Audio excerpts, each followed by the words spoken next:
coming too.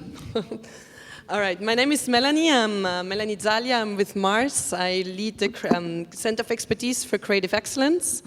For the ones of you who don't have a first initiation or association with Mars, so Mars is known for M&M's, Twix, Snickers, but also for Pedigree Whiskas in the pet care area, or for Extra Orbit in the chewing gum area, or for Uncle Ben's. So it's a wide range across different segments. And I'm very happy to be here today with Realeyes. Hello, everyone. Mihkel, coming from Realeyes. Happy to join here on stage with Mars. And our business at Realeyes is to measure what people feel when they watch video content online and turn that special signal into decisions around creative and media to enable marketers to achieve actually better KPIs. So it really, I couldn't be more thrilled to be here today to talk to you about the study that we've done together with Mars, because the whole theme of the conference here is making data human. So there's really a literal way to go about it, because what we're talking about here is really physical responsive audiences to the content that they see. And it's the first time we're talking about the results of this study. We think it's the most extensive one, which has been done around how much the response to creative actually drives sales outcomes. So hopefully you get some food for thought from this that you came for here. So the very first point that I want to make is that creative is very, very important, much more important than it actually gets the attention for. So Mars has done some more research around this topic and actually has found that 65% of all ROI actually comes from how good or strong the creative is. And we've been here in ICOM at Marketing Measurement Conference, and I don't think the amount of time that we put in is anywhere close to that 65% yet. It's probably closer to 10%. So there is a gap, and we're here to fill that. And in order to measure creative, we're focusing on emotion measurement, because there's a lot of general understanding that emotions play a role in what we do. And intuitively, many marketers believe that emotions are important, but how much exactly and which emotional signals define the sales outcome has not very clearly been answered to date. So that's what we're here to do.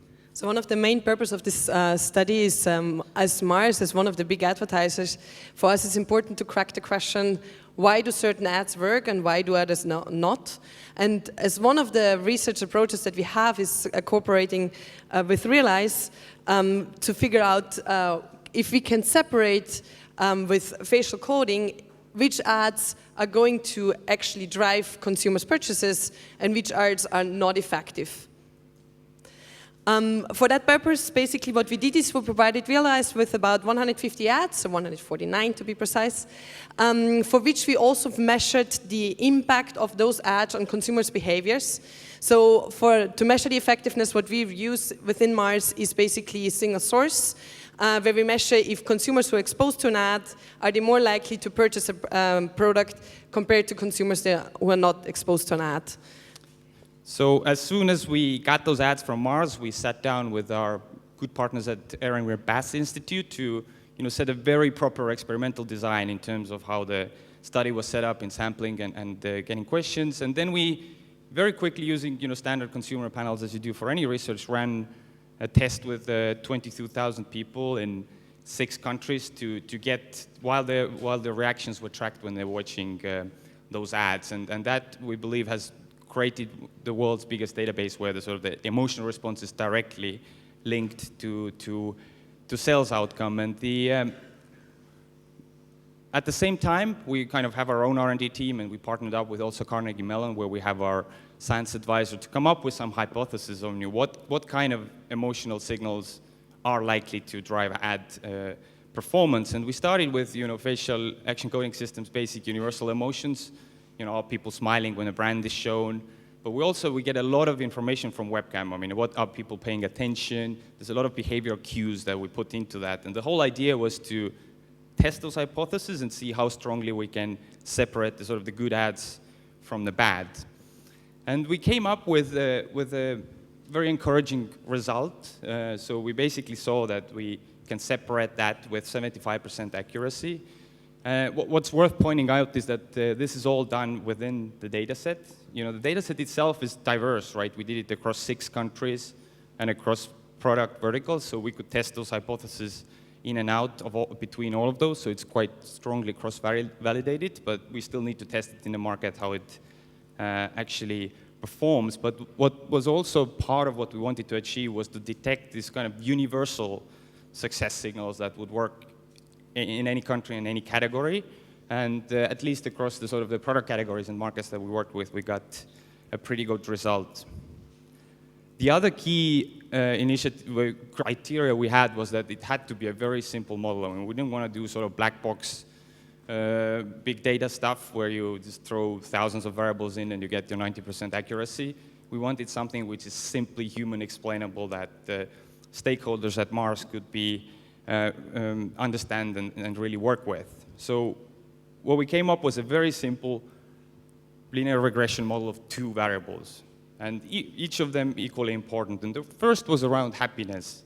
It was not about just making people laugh out loud. It was more around the dynamics. So is the happiness growing more time than it is falling? So that was one of those signals that we found out was driving the success. The other one, we called it impact. So it was basically based on head movement. So if you made a physical impression on a person that at the very end of the ad, they were like moving around more or talking or just making some movements more than throughout the ad, then it was also indicative that they've really been moved, as the first presentation also said, by this impact, and it correlated very well to the sales. So I'm handing back for the conclusions to you. Yeah, well, to sum up, so basically what allowed us this study to do with those first facial codings insights, we really have the possibility to separate, basically, to help marketing directors in the judgment which ads are going to drive sales, which ads drive sales from the ones who do not drive sales.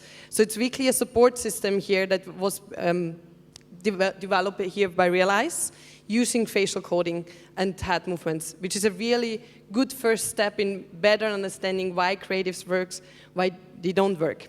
Now, that all being said, it's a first step.